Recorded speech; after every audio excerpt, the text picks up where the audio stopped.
Hoje eu vou meditar no capítulo 43 do livro de Isaías. Mas antes vou fazer uma oração. Senhor Deus, obrigada, Senhor, porque estou aqui diante da Tua palavra, continuando com o estudo do livro de Isaías, que nesta hora que o Senhor me ajude e me dê a interpretação da Tua palavra, e que cada pessoa que vai ver e ouvir esse vídeo, ela seja ricamente abençoada com o entendimento da palavra, para que ela cresça no entendimento espiritual, que o Senhor derrame sobre essa pessoa que está vendo e vendo, está ouvindo e vendo esse vídeo, que ela possa se encher, Senhor, da Tua palavra. É o que eu te peço no nome de Jesus e já te agradeço, Pai. Então hoje vou estudar e meditar no capítulo 43, que diz assim: Mas agora, assim diz o Senhor que te criou, ó Jacó, e que te formou, ó Israel. Não temas, porque eu te remi, chamei-te pelo teu nome. Tu és meu. Aqui a passagem ela começa com uma declaração. Isaías aqui está falando que Deus, que disse que criou, ó Jacó, e que te formou, ó Israel, porque Deus ele escolhe Israel como uma nação sua, um povo seu. Essa frase aqui, quando ele diz assim, que te formou, Israel, que te criou, é uma garantia de salvação, mas também é um sinal de intimidade e de pertencimento. Chamar alguém pelo nome implica num relacionamento pessoal e profundo. E é isso que Deus estabelece para o seu povo, não só para a nação de Israel, mas para cada pessoa que faz uma aliança com Ele. Ele quer um relacionamento íntimo com Ele. É isso que Deus está dizendo para o povo de Israel. E Ele diz também, não temas, porque eu te remi, ou seja, eu te salvei. Chamei-te pelo teu nome, tu és meu. Versículo 2: Quando passares pelas águas, eu serei contigo. Quando pelos rios, eles não te submergirão. Quando passares pelo fogo, não te queimarás, nem a chama arderá em ti. Então isso aqui está falando que Deus está dizendo, quando você passar por águas e por fogo, você não vai nem se afogar, nem vai se queimar. Isso simboliza as diversas adversidades que Israel estava enfrentando naquela época. E também conosco, nos momentos que nós atravessamos alguma adversidade, Deus está conosco. Então, nenhuma adversidade vai nos perturbar, nenhuma vai nos afogar e nenhuma vai nos queimar. É isso que Deus estava falando. Ele diz também que porque eu sou o Senhor teu Deus, o Santo de Israel, o teu Salvador. Dei o Egito por teu resgate e a Etiópia e Seba por ti. Ou seja, ele está dizendo que em meio às dificuldades que Israel estava atravessando, a promessa de Deus permanecia firme, que ele estava com eles. Essa é uma mensagem poderosa para todos os tempos, lembrando que mesmo nas situações mais desafiadoras, nós não estamos sozinhos. Era isso que ele estava dizendo para o povo de Israel e diz para nós também. Ele diz, a passagem prossegue também dizendo, afirmando que ele daria nações em troca do povo de Israel. Por quê? Porque todos eles, a nação de Israel era uma nação preciosa aos olhos de Deus. Isso ressalta o valor inestimável que Deus coloca em seu povo, que Deus tem para cada um de nós. Deus, ele nos ama e ele quer cuidar de nós, assim como ele queria cuidar do povo de Israel. Aqui ele diz que a ideia de trocar reinos inteiros por seu povo, aqui não apenas enfatiza a importância de Israel para Deus, mas também a ascensão, a a extensão, ou seja, a extensão do seu sacrifício, né, por aquele povo. Ou seja, Deus faz tudo para que o seu povo seja um povo cuidado por ele. Ele estava dizendo aqui que ele trocava dei o Egito por teu resgate, a Etiópia e Sebar por ti, visto que fostes precioso aos meus olhos, digno de honra. Eu te amei, darei homens por ti, os povos pela tua vida. Não temas, porque eu estou contigo. Trarei a tua descendência desde o Oriente e a juntarei desde o Ocidente. Direi ao norte e ao sul, não retenhas, trazei meus filhos de longe, minhas filhas das extremidades da terra, a todos os que são chamados pelo meu nome, e os criei para a minha glória, e que formei, e que fiz. Ou seja, Deus estava dizendo que aquele povo não temesse, né? Não temesse, porque ele estaria com eles. Assim como nós conosco também. Deus, ele diz, não temas, porque eu estou contigo. Deus aqui promete, aqui estava falando, que prometia reunir seu povo de todos os cantos do mundo. Né? Essa é uma linguagem, isso aqui é uma mensagem poderosa de restauração, de reunião, né? Porque a dispersão de Israel entre as nações foi uma consequência das suas transgressões. Israel passou tanto tempo disperso lá no cativeiro da Babilônia por causa da transgressão do povo de Israel. Então, em sua misericórdia, Deus promete reunir seus filhos de volta. Isso fala da natureza restauradora de Deus, que não se deleita na punição, mas ao contrário, na reconciliação e na renovação. É isso que Deus estava falando para aquele povo.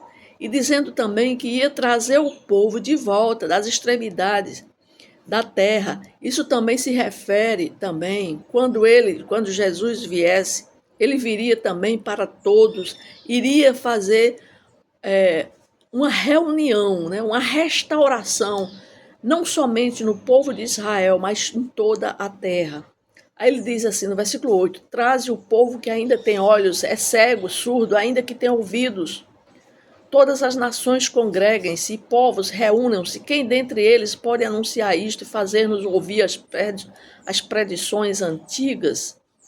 Apresentem as suas testemunhas e por elas se justifiquem, para que se ouça e se diga, verdade é.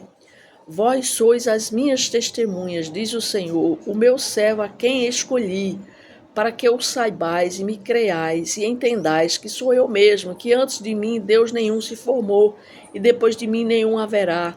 Eu sou o Senhor e fora de mim não há Salvador. Eu anunciei salvação, realizei, fiz ouvir. Deus estranho não houve entre vós, pois vós sois as minhas testemunhas, diz o Senhor. Eu sou Deus. Ainda antes que houvesse dia, eu era. Nenhum há que possa livrar alguém das minhas mãos. Agindo eu, quem o impedirá? Ou seja, Deus estava falando aqui que os filhos dele, os filhos de Deus, eles foram criados para a sua glória. Nós vimos no capítulo anterior que ele manda que todos os povos o louvem, o adorem. E ele aqui continua dizendo, né, também, que nós somos as suas testemunhas. Antes ele fala que traz o povo que ainda tem olhos cegos e surdos, porque aquele povo de Israel, mesmo quando voltaram ainda do cativeiro babilônico, mas ainda tinham pessoas que ainda estavam na cegueira espiritual, mas as pessoas precisavam serem testemunhas dele. E ele diz assim, vós sois as minhas testemunhas, diz o Senhor, o meu servo a quem escolhi, para que eu saibais e me creiais e entendais que sou eu mesmo, e que antes de mim Deus nenhum se formou. Aqui a relação entre Deus e Israel é levada a um propósito divino. Israel não era apenas um povo escolhido para ser salvo ou protegido, mas também para refletir a glória de Deus. Assim também somos nós. Nós somos escolhidos por Ele, por Deus, somos chamados por Deus para sermos também testemunhas dele, para anunciar sua glória, para testemunhar os seus feitos, as suas maravilhas. E este é um chamado que sugere que as experiências aqui, quando ele fala para o povo de Israel, que a nação de Israel poderia contar também o que ela tinha sofrido e como Deus tinha restaurado, né? Porque inclui aqui as suas provações e a redenção também, que serviu para manifestar a majestade e a soberania de Deus naquele tempo com o povo de Israel, mas também Deus quer manifestar a sua majestade, a sua soberania hoje na nossa vida. E ele diz mais: antes que houvesse, eu era. E nenhum há que possa livrar alguém das minhas mãos. Ou seja, quando você já está no reino de Deus, quando você entra para o reino de Deus, ele diz que nenhum há que possa livrar alguém das minhas mãos. Ou seja, quando você está nas mãos do Senhor, você está protegido, a não ser que você queira sair do aprisco de Deus. Mas quando você está no aprisco de Deus, ninguém pode tirar você. Ele diz mais: agindo eu, quem impedirá? Ou seja, Deus é quem age na nossa vida e ninguém pode impedir o agir de Deus na nossa vida. É isso que ele está dizendo. Aí no versículo 14 ele diz assim: assim diz o Senhor, que vos redime, o Santo de Israel. Por amor de vós enviarei inimigos contra a Babilônia, e a todos os de lá farei embarcar como fugitivos. Aqui ele está falando do resgate do povo de Israel na Babilônia. Ele diz, isto é, os caldeus nos navios com os quais se vangloriavam. Eu sou o Senhor, o vosso santo, o Criador de Israel, o vosso rei. Assim diz o Senhor, que outrora preparou um caminho no mar e nas águas impetuosas uma vereda, o que fez sair o carro e o cavalo e o exército e a força, jazem juntamente lá e jamais se levantarão, estão extintos, apagados como uma torcida. Não vos lembreis das coisas passadas. Então ele começa a dizer que vai tirar eles lá da terra da Babilônia, e os caldeus, e lá farei embarcar como fugitivos, os caldeus nos navios com os quais se vangloriavam. Ou seja, Deus está dizendo que vai tirar eles de lá. E os caldeus, os babilônicos, vão ver que eles vão, tanto se vangloriavam, que vão ver o resgate deles na frente deles, junto com nos navios que eles tanto se vangloriavam. E ele diz assim: eu sou o Senhor, o vosso santo, o Criador de Israel, o vosso rei. Ou seja, Deus aqui, ele diz, ele começa a falar que primeiro ele vai resgatar o povo de dentro da Babilônia, e ele diz assim: não vos lembreis das coisas passadas, nem considerareis as coisas antigas. Ele está dizendo que vai tirar o povo de dentro da Babilônia, mas quando saírem de lá, apaguem o seu passado, não se lembre mais do que aconteceu. Da mesma forma somos nós, quando nós estamos também no mundo, né? Quando Deus nos tira para entrar no reino de Deus, ele também pede para que nós também possamos nos esquecer das coisas passadas, né? Que nós esqueçamos das coisas passadas e prossigamos para o alto, para Deus. É isso que Deus diz para nós. Ele diz: eis que faço coisa nova, no versículo 19. Eis que faço coisa nova que está saindo à luz, porventura não o percebeis? Eis que porei um caminho no deserto e rios no ermo. Os animais do campo me glorificarão, os chacais e os filhotes de avestruzes, porque porei águas no deserto e rios no ermo, para dar de beber ao meu povo, ao meu escolhido, ao povo que formei para mim, para celebrar o meu louvor. Então ele está dizendo que ele, quando escolhe o seu povo, ou seja, quando ele escolheu aquela nação de Israel, ele disse que ia fazer coisas novas no meio daquele povo. Assim também somos nós. começa dizendo que Deus, ele é único, ele é único. Ele é o único que anunciou, que salvou e que proclamou na nação de Israel que não havia outro Deus entre eles, que Deus está pedindo para que ele seja o Deus daquele povo, assim como ele pede também para ser, na nossa vida, único, exclusivo.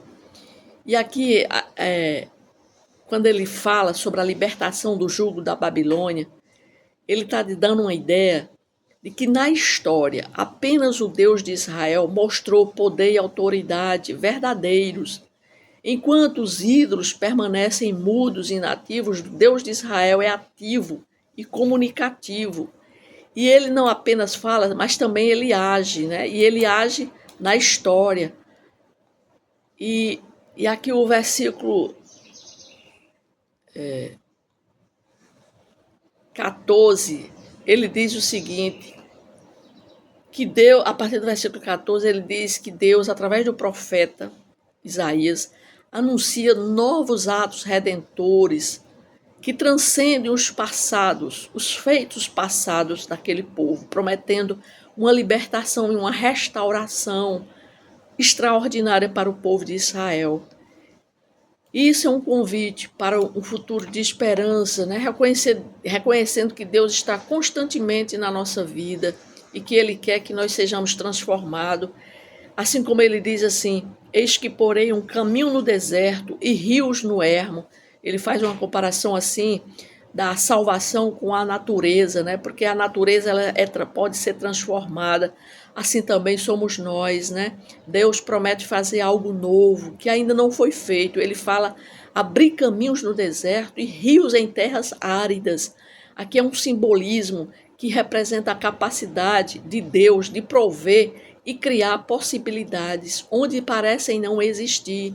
Assim como ele provê água no deserto para sustentar a vida, Deus também pode abrir caminhos de esperança e renovação nas situações mais improváveis. É isso que ele está falando aqui. E também não é apenas uma promessa de mudanças físicas, mas também uma metáfora para transformação espiritual e social. Deus estava prometendo aqui renovar a sua relação com Israel, mas também com ele, né? A relação entre Israel e ele. Assim como na nossa vida, Deus quer restaurar a relação dele conosco. Então, muitas vezes nós nos encontramos afastados. Aí Deus nos chama para a sua presença e Ele quer restaurar essa comunicação, essa aliança, né? Esse vínculo entre pai e filho. Então, muitas vezes nós estamos afastados da presença de Deus e Deus quer trazer você para a presença dele. Aí diz assim, a partir do versículo 22, ele diz assim, contudo, não me tens invocado, ó Jacó, e de mim te cansaste, ó Israel. Assim também somos nós, muitas vezes nós estamos cansados. A caminhada, a jornada, né, na caminhada cristã, muitos se desviam, muitos se cansam, muitos deixam de caminhar com Jesus. Mas aqui ele diz assim, contudo não me tens invocado, falando para Israel e para nós também. Não me trouxeste o gado miúdo dos teus holocaustos, nem me honraste com os teus sacrifícios. Não te dei trabalho com ofertas de manjares, nem te cansei com incenso. Não me compraste por dinheiro cana aromática, nem com a gordura dos teus sacrifícios. Me satisfizeste, mas me deste trabalho com os teus pecados. E me cansaste com as tuas iniquidades. Ou seja, Deus aqui estava falando da separação, do afastamento do povo de Israel, que eles deram trabalho para eles e não levaram para eles nenhum holocausto. Ele diz no versículo 25, eu mesmo, sou o que apago as tuas transgressões, por amor de mim e dos teus pecados, não me lembro. Então, quando você se converte, quando você se afasta do pecado, Deus diz que apaga o seu pecado. Ele diz que não se lembra mais do seu pecado, mas para isso é preciso você pedir perdão a Deus, se arrepender do pecado para que Ele possa esquecer e lançar no mar do esquecimento No versículo 26 diz assim: desperta minha memória, entremos juntos em juízo, apresenta as tuas razões para que possas justificar-te. Teu primeiro pai pecou e os teus guias prevaricaram contra mim, pelo que profanarei os príncipes do santuário e entregarei Jacó à destruição e Israel ao opróbrio. Ou seja, Deus aqui ele está falando da sua misericórdia. Deus aqui, ele reconhece, né, que ele lembra que seu povo, que eles foram formados para proclamar seu louvor, mas aquele povo eles tinham se afastado de Deus. Eles foram rebeldes. Por isso que eles foram disciplinados, foram levados para aquela nação estranha, cativos durante 70 anos. Mas agora Deus está trazendo eles de volta, chamando eles de volta e dizendo para eles que os pecados deles, ele não se lembrava. Ele diz assim: por amor de mim, dos teus pecados, não me lembro. Ou seja, Deus está anunciando para eles, que eles agora entrassem numa nova fase da vida deles, que eles agora entrassem num momento de comunhão com Deus. Aí ele diz: teu primeiro pai pecou e os teus guias prevaricaram contra mim, pelo que profanarei os príncipes do santuário e entregarei Jacó à destruição, Israel ao opróbrio. Ou seja, se eles ainda, né, continuassem com aquele mesmo comportamento, né? Aqui Deus estava falando sobre uma repreensão que começa com Deus apontando a falta de adoração e serviço a ele por parte de Israel. E Deus declara que o povo não invocou ele, aliás, o povo tinha se cansado dele, não lhe trouxeram ofertas, não honraram ele com sacrifícios. Estas falhas não apenas são rituais negligenciados, muitas vezes nós negligenciamos também a nossa comunhão com Deus, quando nós não vamos mais aos cultos, deixamos de ir ao culto, né? Deixamos de orar, deixamos de ler a palavra, meditar. E Ele quer que nós tenhamos uma aliança com Ele, uma comunhão com Ele. Ele quer que nós, quando Ele fala aqui para o povo de Israel, falando dessas falhas negligenciadas, né, nesses atos negligenciados por eles, ele também fala conosco a respeito da nossa negligência para com ele, né? E isso representa aqui um afastamento do relacionamento correto e dedicado com Deus, porque Deus quer ter um relacionamento correto, um relacionamento de intimidade, né? E quando ele faz essa acusação, ele destaca a verdadeira adoração. Não é apenas uma questão de rituais externos também, mas de um coração voltado e comprometido com ele. Ele não quer apenas também um ritual. Ele quer que o nosso coração esteja em harmonia com ele, né? Deus aborda aqui a questão dos pecados de Israel, declarando que eles sobrecarregaram toda aquela nação com iniquidade. E aqui nós vemos que Deus ele fala de fazer coisas novas e prover para seu povo. Deus está pronto para oferecer renovação, redenção ao povo de Israel, mostrando a eles aqui que se eles se voltassem para ele, ele iria apagar as transgressões do passado. Deus menciona por si mesmo, que ele apagaria essas transgressões de Israel, não por causa deles, por causa daquele povo, mas por causa do seu próprio nome. E essa declaração é uma indicação da graça e misericórdia de Deus, que opta por perdoar e restaurar. Então Deus, ele quer isso, né? Uma aliança, uma renovação, e que as misericórdias de Deus elas se renovam a cada manhã, né? E apenas nós temos que estarmos buscando, né, a misericórdia de Deus, para que nós possamos estar diante dele, assim como ele quer, com o coração contrito, mas com o coração voltado para as coisas de Deus. Então, o que Deus está nos mostrando aqui nesse capítulo 43, primeiro, ele nos mostra somos lembrados da promessa que Deus está conosco nas dificuldades, quando ele começa aqui no capítulo 43, dizendo que eles não temessem, que quando eles passassem pelo fogo, pela água, eles não temessem, que o fogo não ia tocar neles, que eles não iam se afogar. Ou seja, isso simbolizado quando ele fala que eles não temessem, né? Quando passassem nas dificuldades, simbolizados aqui pela água e pelo fogo, é que Deus está conosco todo o tempo. Em todo o tempo Deus está conosco. Então nós temos que orar, nós temos que agradecer, nós temos que sermos gratos por essa presença em Deus, em nós, de Deus em nós. Porque ele está dizendo que nós não temamos quando nós passamos pelas águas, elas não nos afundarão. Quando passar pelo fogo, ele não nos queimará. Ou seja, nós temos que agradecer a Deus pela sua presença constante e protetora em nossa vida. Nós temos que agradecer a Ele por Ele nos conhecer intimamente, pelo nome. Ele conhece cada um de nós, Ele conhece meu nome, Ele sabe meu nome, Ele me conhece. Ele conhece você que está me vendo, assistindo esse vídeo. Ele conhece você, Ele sabe o seu nome. Mas aí Deus, Ele quer garantir, mesmo que nas adversidades mais profundas, Ele está no nosso lado, Ele está ao nosso lado, ao nosso redor, para nos proteger e nos guiar. É isso que nós temos que ter, essa certeza, essa convicção de que nós não estamos sozinhos. Deus está conosco, Ele está ao nosso lado. E aqui no capítulo 43, Deus também, Ele faz um convite, né?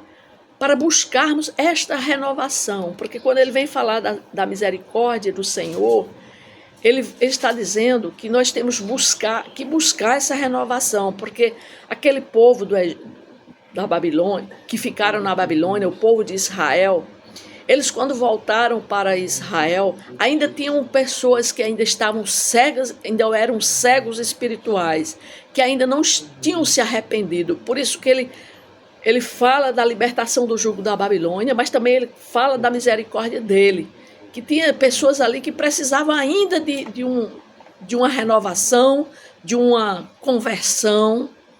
E muitas vezes nós estamos assim, ainda nós não nos convertemos. Às vezes vamos ao culto, vamos assistir o culto, né? Mas ainda não houve uma conversão de verdade. Temos que ter esse novo nascimento, essa renovação espiritual na nossa vida precisa acontecer, porque senão nós vamos estar caminhando sem saber por um caminho deserto e em terras áridas.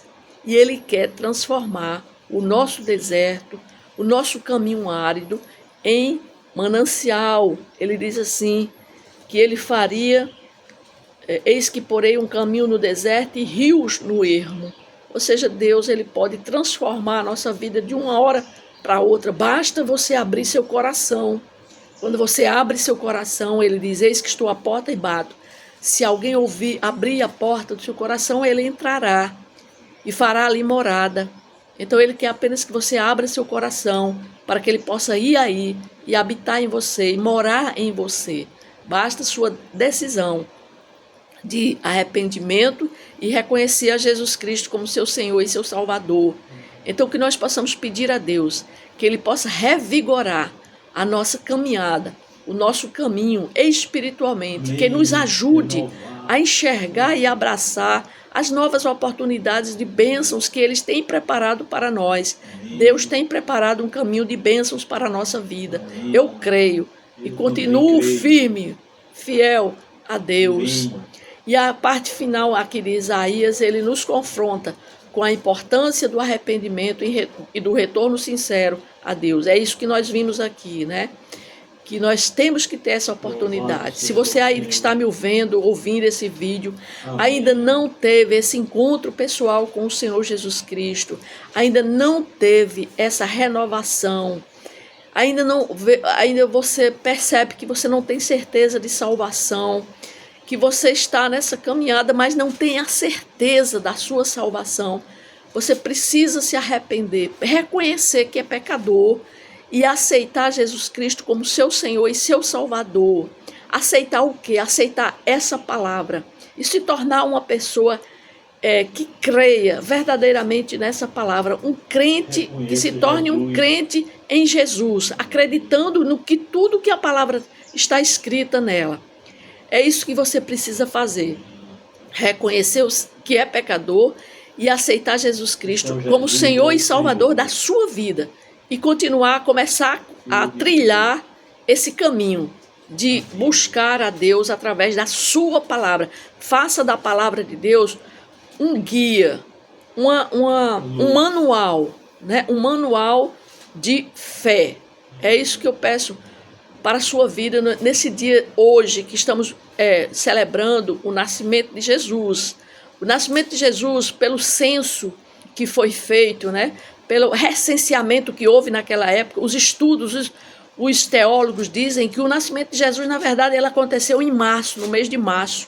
Mas um rei o rei Constantino determinou que seria as celebrações para a comemoração do Natal, do nascimento de Jesus, ficaria no mês de dezembro. E até então se comemora o nascimento de Jesus no mês de dezembro, mas realmente ele nasceu no mês de março.